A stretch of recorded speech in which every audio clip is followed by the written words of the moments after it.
Today I'm going to be trying out Kiss Salon Dip Professional Dipping System. I got it for $12 at Walgreens. I had instant regret after removing my hard gel nail set, so let's break into it. This kit comes with an activator, brush on gel, which is pretty much just nail glue. Comes with a little sponge to take off any excess dust when you're dipping. 40 nail tips, 20 in white and 20 in natural. It comes with this little basin thing to put all the dip powder in. It comes with the actual dip powder, which is essentially just acrylic powder. It comes with this 2-in-1 file buffer, instructions, and extra brushes in case one of them hardens up. And then a little wooden cuticle pusher. The instructions are pretty easy to understand and it comes in like every language. Okay, not every language, but lots of them. To start things off, we're going to push back our cuticles.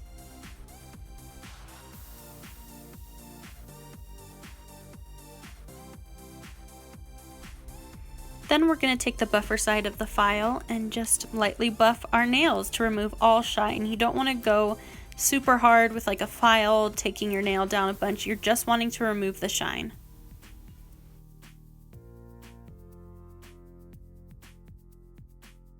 You'll want to make sure you're getting in all the little cracks and corners and everything like that. We're going to use acetone to really quickly remove excess dust that we created when filing and to dehydrate the nail. Now our nails are prepped and ready to apply the tips. I'm going to go with natural. I'm probably just going to paint over it anyway. I don't want a French tip nail. So we're going to take this brush on gel. You're going to carefully apply to the well of the tip. You don't want to get it all over the place. And then you stick it on the nail. You're going to want to hold it there for like 5 to 10 seconds. And I like to wipe off any excess glue that may be pushed out. It's a little crooked, but it's okay. We'll fix it in filing. They're really sturdy. Do that to all the rest of your nails. I don't really fancy leaving my nails this long, so let's go ahead and trim them. At first, I just had my little manicure scissors nearby, but that put a lot of stress on the nail. I went ahead and stopped being lazy and got my actual nail tip cutter and decided I want them a little shorter. I went ahead and filed them into the shape and length that I like, but I didn't want to bore you with all that. Now in the instructions, it didn't say anything about trying to blend the tip or removing shine from the tip, but I went ahead and did it anyway because I'm just so used to doing that when it comes to fake nails. When I do my other hand, I'll go ahead and just leave it without blending, so I'll just be following the directions and you can see how it would turn out. I removed the shine from the tips and mostly blended it to my natural nail. I used a little bit of rubbing alcohol to just remove the dust from my nails.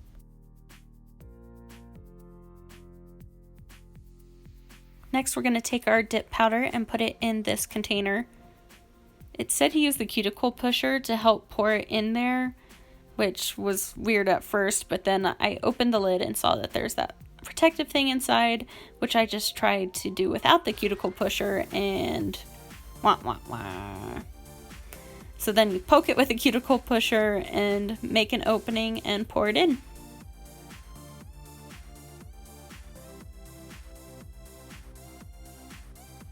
The instructions also suggest using the cuticle pusher to remove any gel that you may accidentally get off of the nail and onto your skin.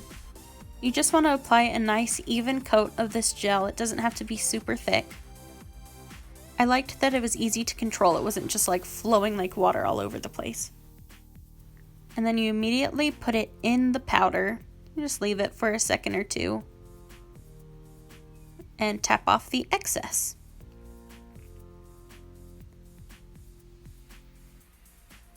Use the little sponge to take off the excess dust. You want to give it like 10 to 15 seconds beforehand. I don't know why I decided to do just one nail and do that. Anyway, then I'll just continue to do it to the rest of the nails.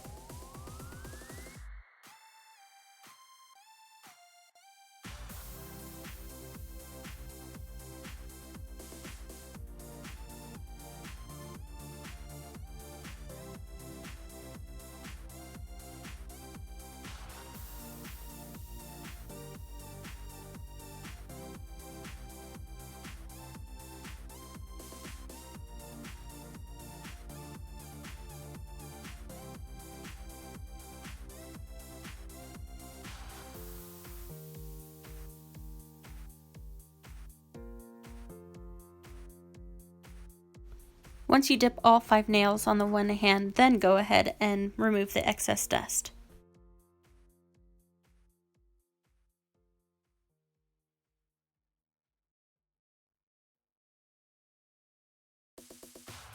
Then you'll do the process again for the second layer, except this time you really want to make sure in between each nail you're wiping off the gel brush on the paper towel before putting it back in the bottle so it doesn't start to harden with any excess dust it may have picked up.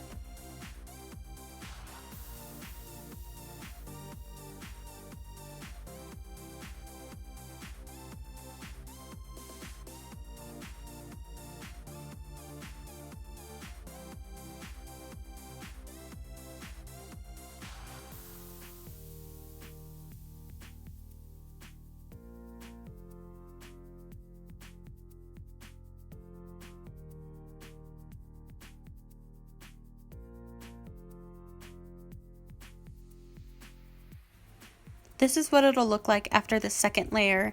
They're kind of flat. I don't know, I've never done dip powder before, so I just wanted to go ahead and do a third layer.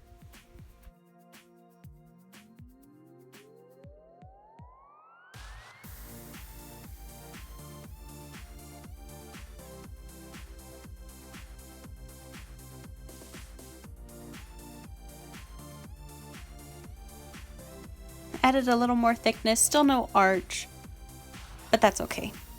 I feel like they're going to be sturdy anyway.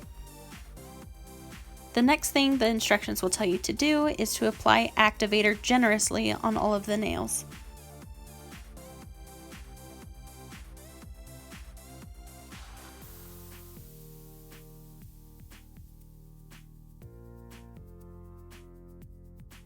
Then you'll just let that dry for a minute. And then the instructions say to file and shape it to your liking. I didn't do too much, I just removed any rough edges, but I feel like it came out generally smooth. Not like a professional nail set, but for an at-home kit, pretty good. Then remove the dust from your nail using your paper towel or a lint-free wipe. After filing and removing the dust, you're going to add another layer of activator to each nail.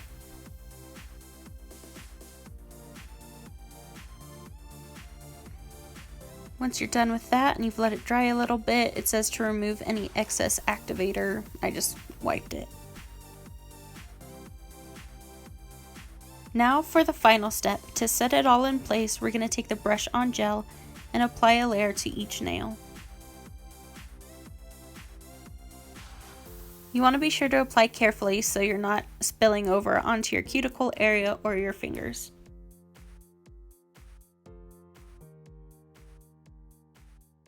After it's applied to each nail, you want to go ahead and let it air dry. It'll take a minute or two. I accidentally touched mine and then put another layer over it to fix it. So this is what it'll look like all finished. I found a few rough edges, so I just went ahead and filed that. It shouldn't matter if it's just on the side of the nail. You're not going to be messing up the top coat. At this point, you don't want to do any extra shaping to the top or else it'll create scratches in the top coat. Like I said before, it's not a professional nail set. It doesn't have a nice arch in it. It is a little flat and sometimes it gets a little thicker towards the tip. However, it's pretty good. It's sturdy like acrylic. I filed under the corners to make sure they weren't too sharp. And that's the whole application process, but stick around and I'll tell you what I liked and didn't like about the kit. Hey, don't be like me and just rub your brush off on the paper towel on your table because it'll soak through and stick. Now when I did the other hand, I got this kind of squishy point in the middle of that one finger when I was filing. I think I just went down too far, a place where the activator hadn't reached, but when I put the activator over it again, it looked good. After one full set, I had pretty much the entire bottle left of activator. But when it came to the brush on glue, it was about halfway full. You couldn't really see it, but I could in person. You can see on that right hand the natural tips a little more where I didn't blend. There were a lot of things I liked and some things I didn't like about this dip powder system. The first thing that I liked was that it was $12. I've been meaning to try dip powder nails for a long time now, but all the kits are so expensive, like $35, $45, $55. I've seen some for like $100 just for the basic setup. I like that I could just find it at a local store. I didn't have to go to a professional beauty supply store to get it. It was a pretty quick and easy process. It didn't smell bad like acrylic. Oh my gosh, I hate that stuff. Anyway, it did have like a nail glue type smell, but that was about it. Some things that I didn't like, just dipping your nails. It doesn't put much of an arch on your nail. I keep mine fairly short when I do them, so it's not like I have these huge long nails to support, but still, I don't like the totally flat look. I didn't like that the instructions never said anything about trying to like blend the nail tip with your natural nail. So like you saw in the clip earlier, I don't know if I can get it to show again, you can definitely see a line. For the most part, they came out pretty smooth. I mean flat, but smooth. Some parts were a little bumpy. It definitely got a bit thicker where the tip was. Overall, there are pros and cons to any product, but I did like this, and I think if you're just starting to test out dip powder nails, or you're not a nail tech, you have no experience doing nails, it's a good buy. Just go ahead and try it out. If you liked this product review and want to see others or other beauty tips, tricks, or tutorials, go ahead and hit that subscribe button. If you have any questions or you've used this before and have an opinion about the product, go ahead and leave a comment below, give this video a thumbs up, and let me know what you'd like to know. I'll see you next time.